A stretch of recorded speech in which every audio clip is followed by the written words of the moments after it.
Hello guys, I am Ramakrishna Panda welcoming you all to the new video session of 9SEM. In this session, we are going to discuss about Substarter. In previous session, I discussed about the VFDs. A very important interview level question I forgot to discuss with you. That in about AC drives, always a question coming, what is pre-charge resistor and what is braking resistor. Please do research about it. If you people are not getting what is this, you can ask us in our inquiry video. We are going to clear your doubts about this. These two things are very important about VFDs, variable frequency drive. Get noted. So let's start this session here.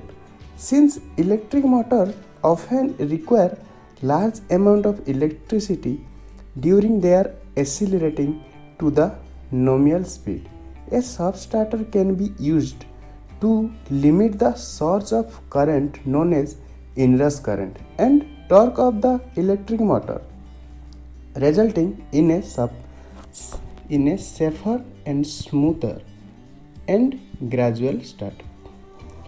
It controls the acceleration of an electric motor by controlling the applied voltage.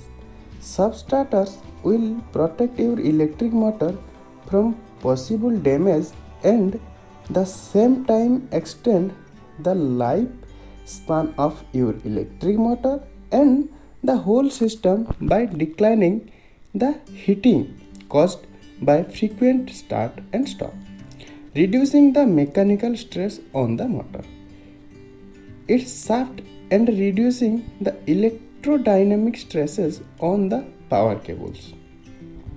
Large inrush current also places a high demand on the electrical supply system, which results in extra cost. Substarters for motors are commonly used in industrial applications that have a high inertia load that requires a large inrush of current, such as stone crusher industry, cement industry, heavy load conveyor system, waste water treatment plant, etc. Let's talk about substarter control method. The substarter can be controlled either by a direct start-stop wiring or it can be controlled over a Ethernet. Both control methods have their advantages and disadvantages. Direct start-stop signal would not require a PLC. They would be less expensive. Using Ethernet control, a PLC is required. This will allow there to be feedback which will give adjustable control and monitoring capability.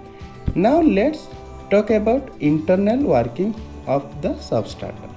The main component of a substarter is a triac, which is designed to limit the applied voltage to the motor. Triac consists of two back-to-back thyristors.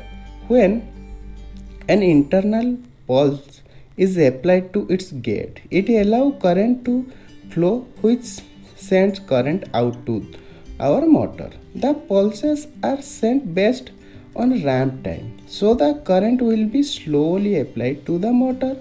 This will allow our motor to start slowly, reducing torque and inrush current. Let's comparing substarter with direct online starter, that is DOL. To get better idea, a DOL usually consists of a circuit breaker, a contactor, and a overload relay for protection. When the motor reaches full speed, the substarter and the DOL work the same. The difference is how they act while getting to the full speed. When comparing the voltage between a substarter and a DOL, we can see that there is a direct inrush voltage on the DOL, where the substarter takes more time to get up to full voltage. The current is more regulated using a substarter. With a DOL, there will be larger spikes in current as the motor starts. With a substarter, the time the motor gets us to speed is slower and more controlled.